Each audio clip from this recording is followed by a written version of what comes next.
Did you know that one of the reasons why I deconstructed from Christianity is simply because the men of Christianity, the early fathers of Christianity, disagreed upon which books should be allowed to be canonized, which books had authority and which books didn't.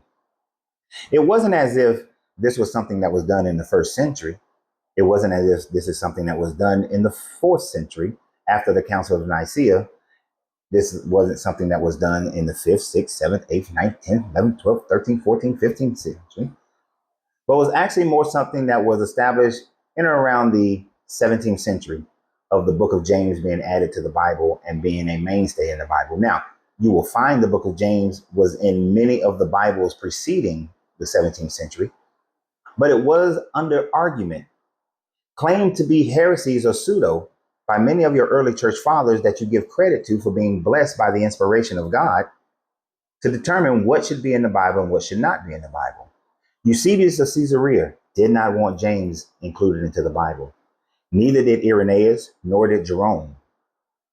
It was even an issue all the way into the 16th century with people like Martin Luther, the one who wanted to reform the Catholic Church that started the Protestant Reformation, but begrudgingly he allowed for the book of James, the Epistle of James, to be added to your canonized Bible, or to maintain itself in your canonized Bible at this time frame. If the Bible is the inerrant word of God, inspired by God, why has there been so much argument between James being added or being a mainstay and staying within the epistles, his epistle being something that was in the Bible? Well, the biggest problem comes about because of the teachings between James and Paul had some things about it that were at odds. So to understand this, and the one thing that really kicks it and tells me why another book was not allowed to be a part of the Bible, deals with the fact that James was written as for a Jewish audience. The Epistle of James is supposed to be written by the author. The authorship of James is supposed to be that of James, brother of Jesus. Now, many Christians believe that James was a half brother of Jesus because James was the son of Mary and Joseph, which goes outside of the idea of Mary being a perpetual virgin, but was the son of Joseph and Mary. Now, the Catholics say that he was older than Jesus because he was a child from Joseph's previous marriage. This is a church tradition and has no validity in history or in the Bible itself. But James, being a younger brother of Jesus, who was also a follower of Jesus, got to keep it in the family, wrote an epistle. And in his epistle, James was writing to a Jewish audience, primarily focusing on the fact that if you are a true believer in Jesus, then your works would demonstrate that. That works without faith is dead. This is where you get that saying from. And James focused on the works of Jesus and how you would work and how you would act and how you would live your life, how that faith would demonstrate itself in the realities of life based on the teachings of Jesus, where Jesus told the people and the disciples that thou shalt not take one tittle from the Bible, not take away one mark, and that you are to be a follower of the commandments. And he didn't specify the 10 commandments. He specified all of Jewish culture, the laws, the commandments, the rituals. Jesus upheld all these things as he continued to go to Passover and participate in the Passover rituals. He continued to eat the unclean and eat the clean animals and not the unclean animals to maintain a level of sainthood, to maintain purification. The Jesus character followed all the traditional laws of Judaism. His parents taught him that as they, after his birth, according to Luke, waited the 8 days, had him circumcised, and every year returned to Jerusalem for Passover.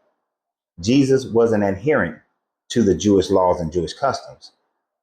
Whereas Paul in his teachings taught, hey, it's more about faith, it's more about grace, that salvation is a gift from God, not a reward that you earn from God. And these flew in the face because Paul was writing to the Gentiles. Paul's message was for people who he knew would not want to follow the Jewish laws. The Romans would not follow Jewish tradition. This would be abhorrent to them to follow the traditions of this small little Jewish people who they didn't even consider to be true citizens of Rome. James would go on to say that even demons have faith, therefore your works are vital.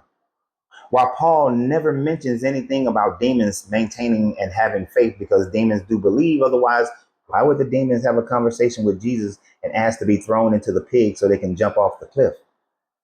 According to James's teaching, it falls in line with the ideas of Jesus, but Paul, his teachings, did not.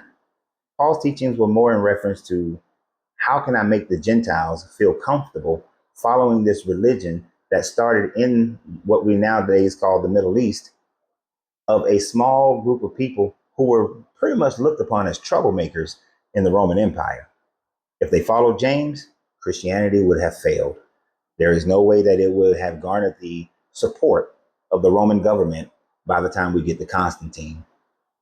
So therefore, James was always in competition with Paul, and therefore the Epistle of James was always looked upon as maybe it shouldn't be part of the canonization because we don't want to have those kinds of problems. Now, one of the other reasons why James was looked upon, and this is just of my own thought, but I think is verified pretty clearly, and that is the fact that there was another book that was not allowed to be part of the canonization of the Bible for multiple reasons. It equated men and women as being equals. It told you that the Pharisees, the Sadducees, and all the leadership were keeping God's true word and God's true understanding away from the people. It said things like the Pharisees are like dogs who sit at the trough and they do not eat, nor do they allow for the animals to eat. It talks about the fact that the Pharisees and Sadducees are blind and they are leading the blind. These types of teachings, the Roman citizenry, the Roman government would not have liked to follow. The church itself, what was becoming Christianity, would not have liked to have followed this because it takes power out of the organization and places it into the hands of the people themselves. It also taught that Jesus was just a being who came here from the Pleroma to help you to return back to the Pleroma through gnosis. Many of you have already figured out that I'm talking about the Gospel of Thomas. But saying number 12 is one of the many nails in the coffin of the Gospel of Thomas being canonized and being taught by Orthodox Christians. And what does it say? It is Jesus. He says, he's talking to the disciples. The disciples said to Jesus, and let me put my glasses on so I can read it because it's too far away. We know that you will depart from us. Who is to be our leader? Jesus said to them, wherever you are to go to James the righteous, for whose sake heaven and earth came into being. Well, that speaks volume. In the Gospel of Thomas, Jesus is basically proclaiming that James, his brother, James the Just, is the one that you should follow, the ones who leadership you should emulate, who you should go to after he leaves, that he is the rightful successor to the Jesus movement, not Paul. And so therefore the teachings of James would become the more prominent teachings within the canon of Christianity. This cannot be, because as we have just discussed, James wants you to believe that in order for you to gain righteousness, in order to gain salvation, that you have to not only have faith, but your works will be an indicator of your faith, and your works would follow the Jewish traditions and not the traditions of the Gentiles. James made it harder for people, whereas Paul made it a cakewalk. All you have to do is believe and then live a graceful life. Live a life that is nice and good. Be a good husband, be a good wife. You don't have to participate in these Jewish rituals. You don't have to go to Jerusalem to the temple and make your sacrifices. All you have to do is recognize Jesus as the sacrificial lamb. You don't have to observe the Sabbath. You don't have to do the work. You can wear mixed linen. You can do all these things. You can forego the laws and just keep the more societal good 10 commandments, and you'll be all right, because that would work for the Roman Empire. So as I said, this helped me to deconstruct from the Bible. Hopefully it does the same for you. And always remember, you have to free yourself to be yourself, because your greatness is